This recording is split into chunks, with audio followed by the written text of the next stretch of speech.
나는 헌법을 준수하고 국가를 보위하며。现在大家看到的画面是韩国新当选的总统李在明的就职仪式。这是韩国在过去短短的140天之内，总统宝座上迎来的第5位总统。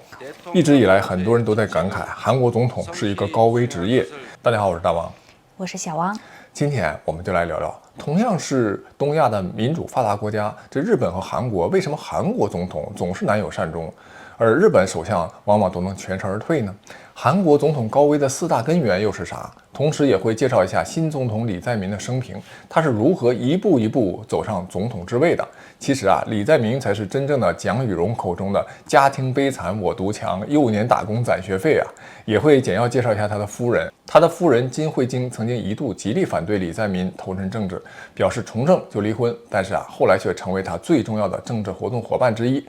然后再分析一下为什么李在明能赢，他的政治主张和前任总统尹锡悦有什么重要区别，以及他将会带来怎样的外交理念，尤其是对中国大陆和台湾，他又会发挥怎样的政治影响力。过去的140天里，韩国总统宝座上的第1位就是我们熟悉的通过选举产生的总统尹锡悦。他在2022年当选上任，但在2024年末，他却做出了一件令全韩国甚至世界震惊的事儿，宣布戒严，试图动用军队来压制国会，阻止反对派来弹劾他自己。这被认为是挑战宪政底线的行为。结果很快在2024年的12月14号，尹锡悦被国会弹劾，紧急停职，被司法调查。一个国家不能没有元首于是很快韩国就迎来了他的代总统，时任国务总理韩德洙。他就像美国总统出问题的话，那就会有后面一系列的顺位继承者是一样的。于是总理韩德洙就顺位继承了总统职务，但这位代总统也没撑多久仅仅是13天之后，国会再次出手了。2024年的12月27号，韩德洙也被弹劾了，理由是他在尹锡悦戒严的时候没有尽到制止的义务于是第3位总统也上场了，时任副总理企划财政部长崔相木。依照这个顺位，他就临时接任了总统的职权。他被视为是技术官僚，是过渡型的人物。刚刚享受总统宝座不过3个月，韩国宪法法院出手了。2025年的3月24号，宪法法院裁定韩德洙弹劾无效，职权恢复。于是韩德洙又复活成功了，又成为了代总统，还有复活牌。对，这戏剧还没结束，仅仅又过了1个多月，2025年的5月1号，韩德洙主动辞去了代总统和总理职务，准备参选总统。这里要说一下，为什么他要参选总统就必须得辞职呢？因为根据韩国现行的公职选举法第53条规定，现任的国务总理部长地方自治团体长、公务员等等，如果要参选总统，必须在总统选举公告日之前辞职。为什么他要有这个制度呢？是因为韩国就特别对廉洁方面特别敏感，如果代总统继续执政再参选的话，容易被质疑利用职务便利来影响选举，比如行政资源的倾斜国家的平台和媒体的曝光度等等所以韩国为了保障这个选举的公平，规定所有现职的政务官，包括临时的代总统这个职务都不能够代职参选。这和其他国家是不一样的，比如你看美国的在任的总统和副总统，还有国务卿都可以参选下任总统。韩国由于对这个廉政特别敏感就为了防止滥用职权，制定了这种特别规则的制定。所以韩德洙他如果要参选总统，无论他是在总理的职位，还是代总统，还是部长都必须得辞职。那不对那如果每次韩国的现任总统他如果还想再去竞选下一任总统，他都要先要辞职的话，那不这个时候都没有国家元首了吗？你这个问题还真问到点上了。这个原来我也有疑惑于是我就查了一下资料。这个韩国在任总统他是不能连任的，很多人都不知道吧？所以就根本就不存在在任总统参选下一届的情况。根据大韩民国宪法第70条，总统的任期是5年，不能连任。也就是说，韩国总统只能做1届，不能连任，不能竞选第2任期，所以不存在在任总统参选下一届总统的问题。这我还真是头一回听说，因为大部分国家不都可以连任2届吗？对，就包括像最大的民主国家美国，人家也是可以连任2届对，我们说回这个韩德洙，他辞职之后，又一位新的代总统就接任了，就是教育部长李周浩。那为什么不是之前那个姓崔的接任，为什么又找了个这个姓李的？我在准备材料的时候呢，也有这个疑问，于是就查了一下，这个崔相木他没有能够重新接任代总统的职务的原因是因为他在2025年的5月1号晚间辞去了经济副总理兼企划财政部长的职务。这个辞职发生在韩国在野党共同民主党推动对他进行弹劾的背景下发生的。根据韩国宪法规定，当总统职位空缺，而且国务总理也空缺的时候，那么代总统职务就由部长级官员按照特定的顺序继承。于是因为崔香木辞职了，下一顺位的教育部长李周浩就于5月2号0时起开始执行代总统的职务。那崔香木为啥辞职就是因为崔香木在担任代总统的期间没有任命宪法裁判所法官候选人马恩赫，这个行为就被共同民主党视为违宪，成为推动弹劾他的理由之一。于是就准备弹劾他，他就在国会议长宣布将弹劾案提上议程前的4分钟前4分钟辞职的。有点捞，我得捋捋。但你不得不说这个好像看起来挺乱，有时候这种看起来的乱，它也是一种民主的体现，是一种监督机制在发挥作用的体现。掌权的人那都得小心谨慎、战战兢兢，因为有监督嘛，有制衡，各有利弊，可以说利大于弊于是这短短的140天，韩国就总共累计出现了5位总统。下台的尹锡悦，顺位顶替的韩德洙、崔相木、李周浩，以及新任的总统李在明。怎么感觉有点中国历史上5代十国时候的那感觉？就不到30天就平均就换一个，刺激不刺激？你看新鲜不新鲜在全球范围内，哪个国家的总统最危险？有人说过是战乱国家，有人说是暗杀频发的地方，但其实答案是韩国。韩国总统被称为是世界上最危险的职业，这绝对不是夸张，而是一个几乎被历史验证过的魔咒。从第一任总统李承晚开始，韩国总统就很少有善终的。李承晚因为操控选举引发了学生抗议，被赶下台之后流亡海外，孤独死在夏威夷。朴正熙长期独裁统治，最后被自己最信任的情报头子金载圭开枪射杀。全斗焕和卢泰愚因为军事政变贪腐入狱，一个被判死刑，一个判17年。关于全斗焕和卢泰愚发动政变夺权的故事，前2年有一部评分很高的电影《首尔之春》，韩国的个性影帝黄正民主演全斗焕，大家有兴趣可以去看看对，你带我看过了。继续说韩国总统的高危，卢武铉因为亲属涉贪遭调查，最终选择跳崖自杀。李明博和朴槿惠双锒铛入狱，前者17年，后者22年。可以说韩国总统的位置就是一张高压电椅，他就是坐在了火山口，只要一坐上去，危险几乎就随之而来。我们来对比一下，同样是东亚发达国家又是民主国家的邻国日本，为什么人家日本的首相就能安全落地呢？日本是议会制，首相的这个权力有限，更像是一个协调人，而不是主宰者。而韩国是总统制，总统一个人就掌握了军队、外交、人事、司法权力就是高度集中。这种体制设计上，让总统成为了全民监督的焦点，出事了，全社会都盯着他。关注国际新闻的朋友也经常会发现其实日本呢也经常换首相，日本首相经常被逼宫下台。日本有一种就是党内轮流坐庄的传统，但是哪怕你下台了，老对手会给你留点面子，不搞清算，留条活路。很多人可能会忽略的一个事实是，日本的首相其实他不是人民投票选出来的，你看是不是很意外吧？我们总以为这个民主国家领导人都是全民直选的，其实日本它就不是日本是议会制的国家，首相是由执政党内部选出来的，也就是说，日本选民投票选的是国会议员，不是首相本人。选完之后由在国会中占多数的这个政党来决定谁做首相。而且还有一个让大家会出乎意料的是，不像一般的民主国家会多党轮流执政，是吧？日本实际上只有一个执政党长期执政，这个党就是大家熟知的自民党，也叫自由民主党，是一个偏保守亲商的政党，只有极少数的时间由其他党执政，比如民主党在2009年到2012年曾经短暂上台，其余的时间都是自民党的执政。自民党本身它也不是铁板一块，它内部分为多个派阀，比如安倍派、麻生派、岸田派，就像幕府时代的诸侯，每个派阀都有自己的势力。自民党内部派阀林立，谁能上台，谁要下台，往往就不是人民决定的，就是党内的诸侯博弈的结果。这也就造成了日本政治独特的一个风格，表面平静，内里刀光剑影。日本政治不靠枪，不靠民意，就靠一场场看不见的幕府内斗。但这种幕府内斗最多也就是权力争夺不会搞事后的清算，所以日本首相都能安全落地。我们再来看看韩国总统高危的4大根源，一个就是制度设计问题。这个韩国总统一个人掌握大权，出事了必然就牵动了全局。第二个就是权力斗争非常激烈，政党交替如翻书。新政府上台第一件事往往就是查前任，几乎每一任总统都遭到了下一任的彻查。三是民众期待太高，韩国社会对清廉公正极度的敏感，一旦失望，反噬迅猛。朴槿惠入狱就是典型的例子。你看韩国电影拍的特别猛，是吧？近年来我们看了非常多的优秀的韩国电影，都是反映了很多政治问题。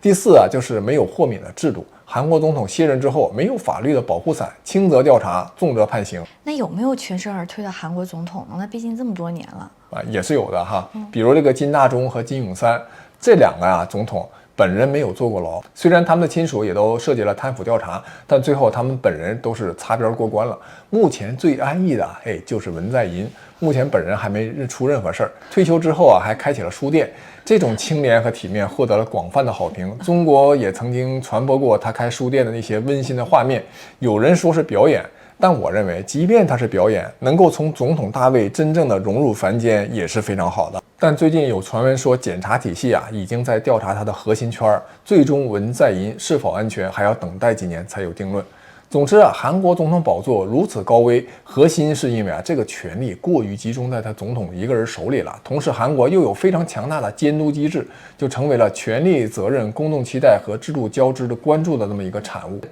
于是就形成了一柄双刃剑，一边是荣耀，一边是深渊。可以说在韩国，总统宝座是一个没有回头路的角色。但即便如此，人们还是趋之若鹜李在明的妻子虽然一开始是反对李在明从政的，但是权力的诱惑谁又抵抗得住呢？还是成为了李在明的重要政治伙伴。李在明1963年12月8号出生在韩国庆尚北道安东市，是韩国进步派政治人物和律师。韩国进步派政治人物的意思是在韩国的政治光谱中，立场偏向于自由主义、社会公平、福利国家和和平外交与改革的这么一类政治人物。他倾向于改革，又支持弱势，主张社会平等这样的政治立场。对朝鲜的政策是韩国进步派的一大特色他提倡和朝鲜和平共处，支持韩朝对话和合作，反对过度依赖美国或者军事对抗。对美日的关系上呢，相对于比较保守，进步派更强调国家自主，有时候会批评美国或者日本他出身比较贫寒，家中有7个小孩，他排行第5。小学毕业之后，由于家庭经济困难，他就前往了城南工业园区打工。他当选总统之后，网上就开始流传他做童工期间的一些照片。在工作期间他的左手腕被机器夹伤了，还留下了残疾。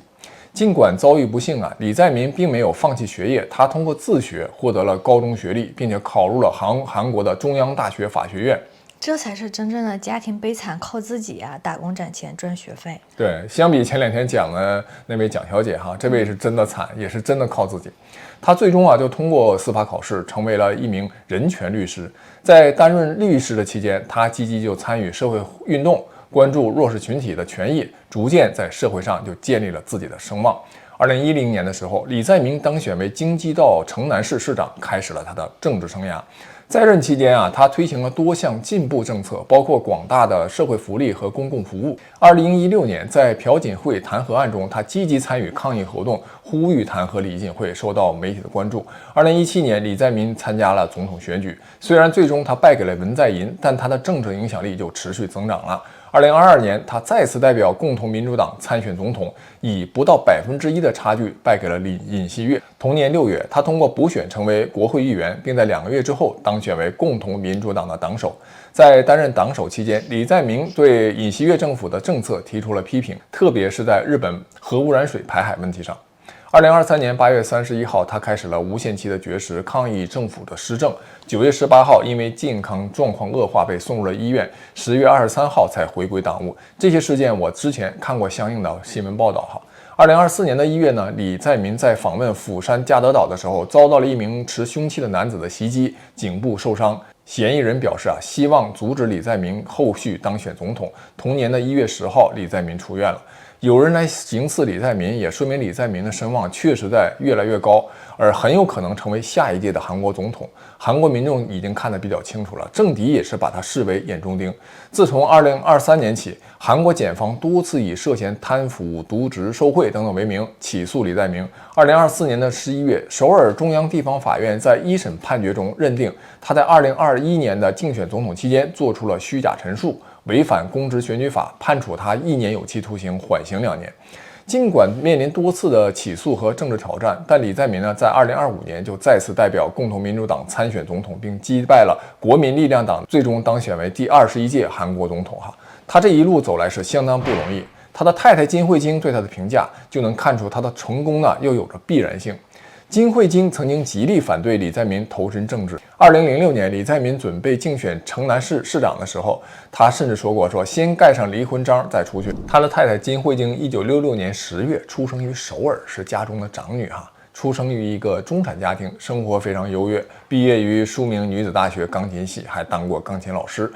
1990年，他就通过家人介绍认识了当时刚做律师2年的李在明。金惠京就回忆对李在明的第一印象是长得不好看，还挺显老的经过4次见面之后，李在明就向他求婚了，就挺着急的，但金惠京没有答应。最终打动金惠京的是李在明送上的6本记录了10年生活的日记。这个金惠京从中就看到了李在明非常温暖的一面，最后就同意结婚了。这情绪价值给到位。对，建议看我们频道的朋友们学会如果你有趣的灵魂，但是不善言谈，你就可以用日记本的方式记录一下你的心声，用书法再传达一下你的帅气，这往往很管用这2人婚后育有2个儿子，长子东浩33岁了，现在次子润浩32岁。金惠京在34年的陪伴中，他就认为李在明最大的优点就是在危机中坚韧。你看，这就是我前面提到的李在明他能这么一路坚持下来，最终取得胜利的原因之一。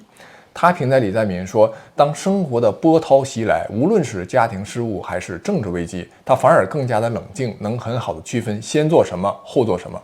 这句话说起来看起来简单但实际上做到确实挺难。遇事沉稳，冷静不慌，是很多大佬的，尤其是创一代大佬的重要品质比如当年你看李嘉诚长子李泽钜被张子强绑架之后，李嘉诚和张子强面对面交锋时候那个沉稳，让张子强是大吃一惊。我们说回金惠京，她现在已经逐渐成为将女性、残疾人、宗教界等社会各阶层的声音传递给丈夫的政治伙伴。她说，我想成为一个温暖的第一夫人，让处境艰难或者被边缘化的国民能够畅所欲言。对自己的定位可以说是非常清晰。她既不喧宾夺主，又能让李在明如虎添翼，不像尹锡悦的夫人是锋芒毕露，对尹锡悦的政治形象其实起到的是负面作用。有政治评论家认为，对于很多韩国选民来说，这次大选其实是对罢免的前总统尹锡悦的审判选举。所谓审判选举不是单纯的说是选择谁来执政而是选民用手中的选票对上一任的政府甚至前总统本人的执政表现进行一次集体的评判。这个尹锡悦在任内可以说是争议不断支持率长期低迷，最终呢被国会弹劾罢免。他的政府被批评为傲慢失能，执意对抗国会，多项人事任命和司法干预都引发了巨大的民怨。虽然尹锡悦已经下台，但是对很多选民来说，他的政治路线和背后的势力仍然没有完全消失。因此这场选举就不仅是一次权力的交接，更是一场迟到的政治清算。所以这一次的选民投票不仅是选下一任的总统，更是对尹锡悦过去执政的失败和罢免的愤怒的表达，是一场以清算过去为主要目标的政治行动。可以说，谁赢了这场选举，谁就拥有了终结尹锡悦时代的民意授权。这次选举的投票率高达 77.8%， 是自1997年以来的最高水平，显示出选民对选举的高度关注。李在明在选举中曾经承诺要捍卫民主、恢复经济，并寻求和朝鲜的外交接触。具体过程是这样的李在明呢，在今年4月份宣布辞去了共同民主党党首的职务，随后就以 89.77% 的得票率赢得了党内的初选，可以说是大胜了，再次当选为共同民主党的总统候选人。之后他就发表了竞选的视频，正式宣布参选韩国总统。选举前最后一次公布的民意调查显示，李在明的支持率以明显优势维持领先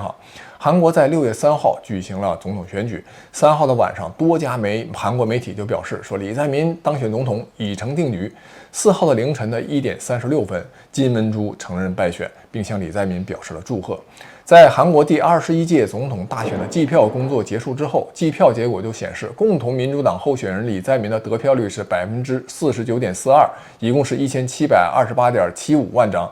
国民力量党候选人金文洙得票率是41.15%，这个国民力量党也就是前总统尹锡悦的党派。改革新党候选人李俊熙得票率是8.34%。4号的上午，韩国中央选举管理委员会就召开了全体会议，正式确认共同民主党候选人李在民当选了第21届韩国总统。李在民随即就开启了他的总统任期。李在民赢得大选绝非偶然，主要有3大原因。一个是选民期待政权更替，求变也求稳。多数选民对此前保守派执政后期出现的这个混乱局面感到非常的不满，渴望改变，要求新政权能带来稳定。李在民成为了这种情绪的承接者哈。二是基本盘非常稳固，中间选票拿捏到了。李在民出身草根，是韩国历史上首位少年宫出身的总统候选人，在选举中他的策略十分清晰，主打国民团结牌，展现出了解决问题的务实形象。大家注意啊，这个务实这2个字儿，这2个字儿是李在民被一以贯之的标签。他在处理事务的方方面面也都体现了这一点，包括他的外交政策理念也是非常务实。务实是很多出身底层的政治家的一个鲜明特点，因为他们自己的亲身经历，他们经历过苦难和艰难的时刻，所以他们有一种刻在骨子里的那种意识，就是不要搞那些虚头巴脑的，不要搞什么意识形态，搞口号，踏踏实实的真正解决需要解决的问题，才是广大民众最需要的。而且这一点还特别容易打动大众。赢得对选票，他强调嘛，自己就是来弥合社会的撕裂，稳定政局，这也击中了当下韩国社会渴望稳定的民心诉求啊。3是他的内政外交政策安稳。对内，李在民政府主张政府要出手，承诺大规模投资国家的尖端产业，用财政资金直接给企业纾难解困。在外交方面，李在民称要实现外交的多元化，均衡发展与中美日俄等国的关系，推进地区的战略和合作。在半岛事务上主张缓解南北军事紧张，这些对于中间选民来说都具有比较强的吸引力。客观说，我认为他的竞选成功本质上跟川普是有些类似的，务实的这种理念和川普的 MAGA 理念其实有点类同。川普还务实了。川普他确实是又偏激又夸张，但他俩的一个共同点都是说要优先搞好自己的事情，这个事情才是第一位的，是优先的。李在民在外交方面是要搞合作和缓解紧张局势为主，围绕稳定和发展聚焦国内的民众利益。只不过呢，像李在民他不会像川普那么偏激和猛烈，他应该会温和而务实的去实施他的政策。在此前发布的竞选纲领中，李在民强调实用外交，就像我前面讲就实用是始终贯彻在李在民的几乎所有的执政理念。他表示将扩大韩国外交的领域，并使其实现多元化，推进地区战略和全球南方的合作，将基于韩国的国家利益与实用性发展与中国、美国、日本、俄罗斯4国的关系。韩美同盟、韩美日安保合作固然重要，但不能因此就和其他国家进行对抗，应当以韩国国家利益为中心，维护好同中国、俄罗斯等国的关系，促进经贸往来。在对华的关系上，李在民认为中国是韩国重要的贸易伙伴和对朝鲜半岛安全产生影响的国家，自己将稳定的处理韩中关系，主张与中国保持稳定的战略合作关系。他就多次强调过，说中国是韩国最大的贸易伙伴，韩中经济依存度非常高，不应该轻易的激化矛盾。他支持继续推动中韩自贸区合作，并反对选边站队的冷战思维。在竞选期间，他就公开表示过，韩国应该在中美之间谋求一个平衡，而不是盲目追随某一方。相对于尹锡悦来说，其实他就更倾向于维持和中国的这种平衡关系嘛，反对全面倒向美国。他的对华态度其实就属于这种现实务实型，而不是靠这个意识形态来进行对抗那在台湾问题上，李在民延续了韩国政府一贯的一个中国的政策立场，他认为台湾问题是中国的内政事务，韩国应该避免在台海局势中扮演这个挑衅或者介入的角色他在对美日在台海问题上的军事行动保持一个谨慎态度，不希望韩国卷入潜在的冲突。在韩朝关系上，李在民就说，他将推进恢复韩国与朝鲜军事热线等朝韩的这种沟通渠道，互相停止诱发紧张的这些行为，推进互惠的南北对话和合作交流，将追求朝鲜半岛局势缓和和无核和平。对朝的政策呢，不能成为政治工具，应该只着眼于朝鲜半岛的和平与统一。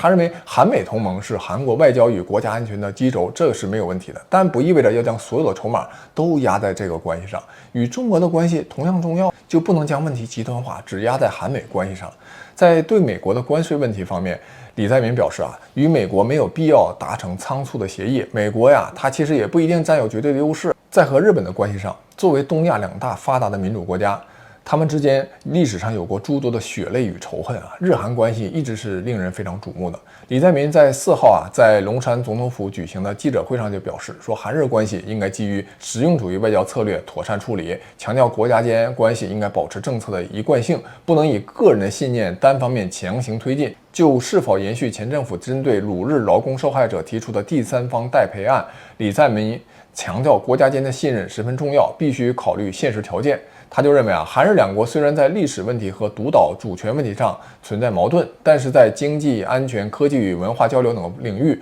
拥有广泛的共同利益，双方应该避免将争议与合作事务混为一谈，应该分类应对，寻求妥协，在可能的范围内推进互利合作。他还积极评价1998年的时候在韩国总统金大中和日本首相小渊惠三在东京共同发表的21世纪韩日新伙伴关系共同宣言，希望今后能够继续遵守此类的国家间的这种协议，推动韩日建立互利互信、可持续的理性双边关系。所以很明显，在外交方面，李在明不会延续前总统尹锡悦对周边国家的那种强硬态度和过于亲美的态度，在地缘政治方面他会走温和的路线。而这对于高科技产品出口大国来说，也是一种比较务实的路线。另外值得一提的是，李在明4号在龙山总统府公布的新内阁首批人选，比较让人关注的就是这个共同民主党最高委员金明熙被提名为国务总理。金明熙毕业于首尔大学政治学系，获得美国哈佛大学肯尼迪政治学院行政学系硕士学位。那这不跟那个蒋宇龙是校友吗？都是肯尼迪的